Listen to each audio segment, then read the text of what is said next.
Magandang araw mga kaibigan. Meron akong kaibigan sa Sarangani. Nagpadala sa akin ng video tungkol sa pagbisita doon ni President Marcos kahapon, April 11.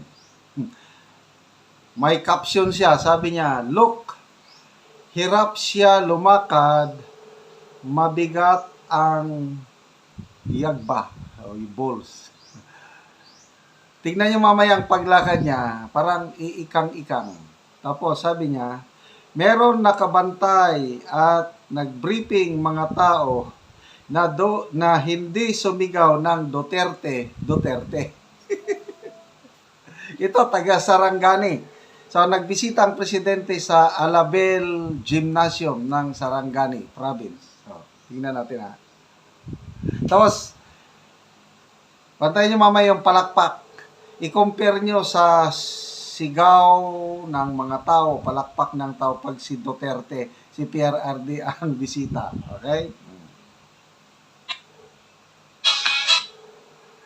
Oh, sandali, nawala. Saan nagpunta?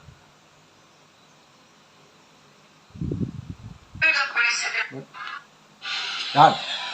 Oh.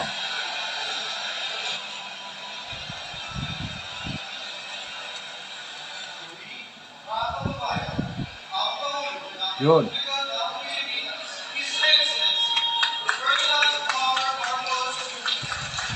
Oh, yung palakpak oh. Yan lang.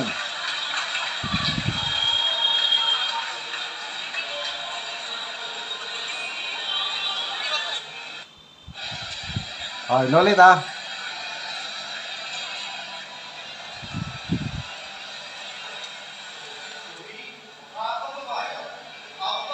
Yan oh, ikang-ikang paglakad.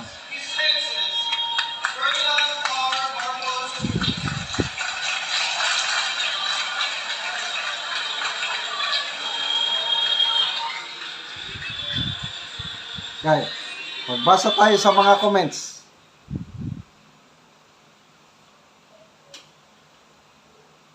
Jen Sorapak. Hi, Ngag. Oh, alam niyo na yung Ngag. Hi, Ngag. Welcome sa Sarangani. Matay. Mingaw man. Usab-usab. May pa si Elias kay halos lokdohon na lang sa mga pulis kay di na kaagi. Ako'y lokdo nimo bi kay ibundak ta ka diretso. Elias ba na yung sikat na vlogger? Grabe talaga yung palakpak ba? Ano lang? Parang kapitan lang ang dumating, kapitan ng barangay. Don Juan Wild FM. Matay, mingaw man. Usab-usab. Saan ba yon?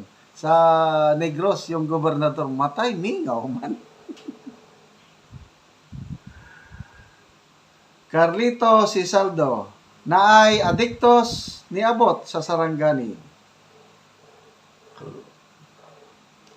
Ma MD, bagag nawong los-los nimo, kurakot kang dako, liwat ka sa imong papa. Lucy Cabreros, tagdapod intawon ninyo, kaluoy naman, murag ang niabot lang ba kanang kapitan lang sa barangay. Wala may naninggit og maayo pa ang moabot si Elias. Again si Elias. Kay sigurado maninggit yun ang mga tao. Mura na ang mga kaihyon o kalibangon sa pagsinggit. Bilib din ako sa vlogger na si Elias. Napaka-charismatic. Yung makarelate ka ba sa kanya? Kasi ordinaryong tao lang siya sa ano eh. Bilib din ako dito kay Elias. Saludo ako sa kanya. Ganahan ko sa kanyang mga performance. Kino-compare na siya.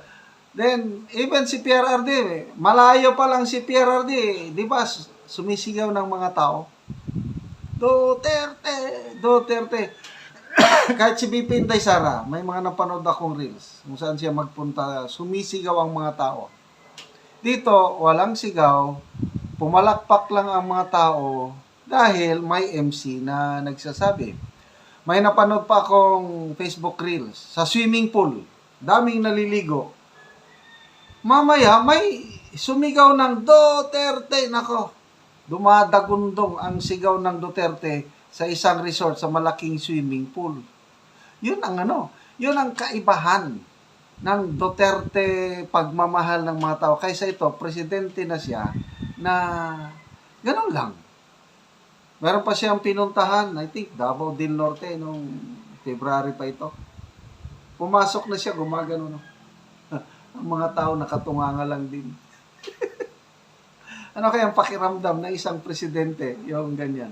O, yung nangyari sa Mactan Island, kahapon rin ba yun? Na bigla siyang umalis. Kasi nabalita ng mga DDS na doon siya, biglang pumunta doon. Pumunta ang libo-libong DDS para sigawan siya ng Duterte. Sabi ni Ibi Hugalbot na hindi naman namin makita si PBBM. Dahil i-welcome sana namin. Wala. Tapos si Jason sabi niya, bakit umalis ka agad? Hindi niya hinintay yung libo-libong DDS na bigyan siya ng sugbuhanon welcome. Okay, so ito. By the way, ang lakad niya doon, yung hindi political rally. Parang takot na silang magkaroon ng political rally sa Mindanao and kahit sa Visayas.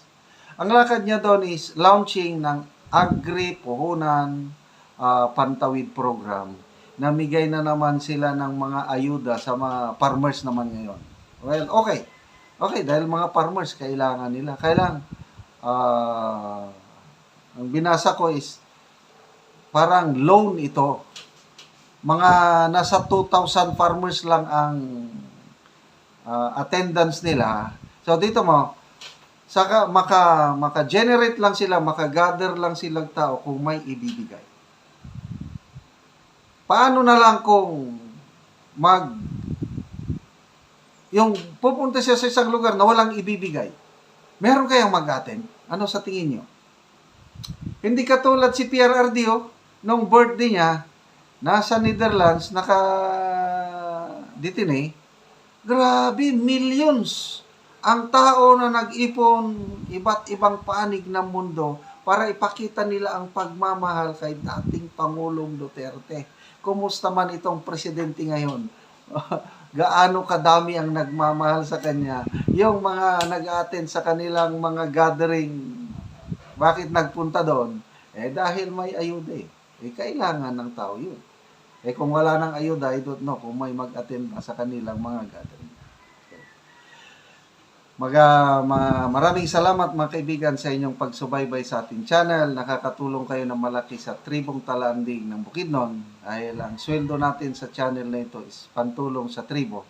Namimigay tayo ng libreng yero at pako para ma-repair ang sira-sirang bahay ng Tribong Talanding. Panoorin nyo ang video na ito.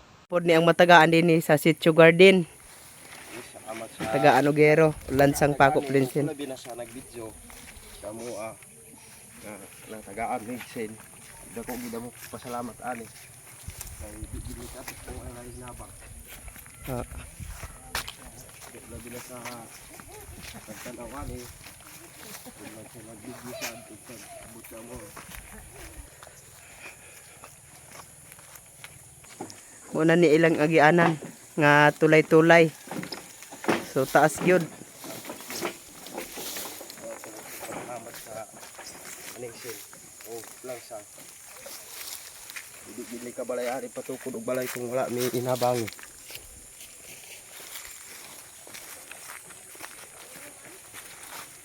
Salamat.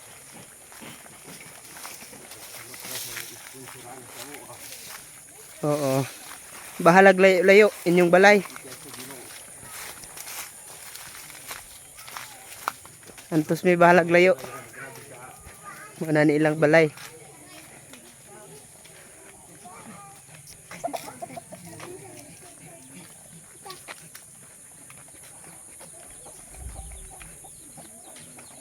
Namong balay iligta na lang mugsin aning ginabang sa mo.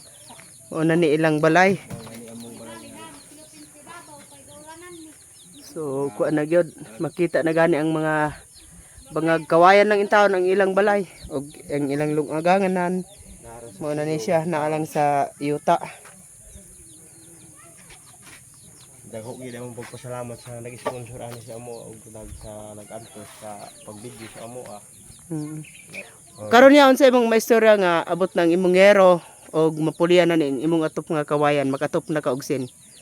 Dako gid among pagpasalamat sa Ginoo nga mailista na gid akong atop ug sa nag-sponsor ani nga inaot mi nga madugang nga padayon pang hinabang ug mailista na gid among atop ug salamat sa nagtan-aw sa video ug sa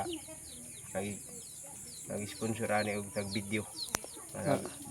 Nag-antos diri sa amo nagsulod nga ani sa among sitio garden nga bikid kayong dalan ug ang tulay. Oo, bisag layo magantos. Sa layo nag-antos sila. Dako among pagpasalamat. Sige, salamat sad kayo. Salamat.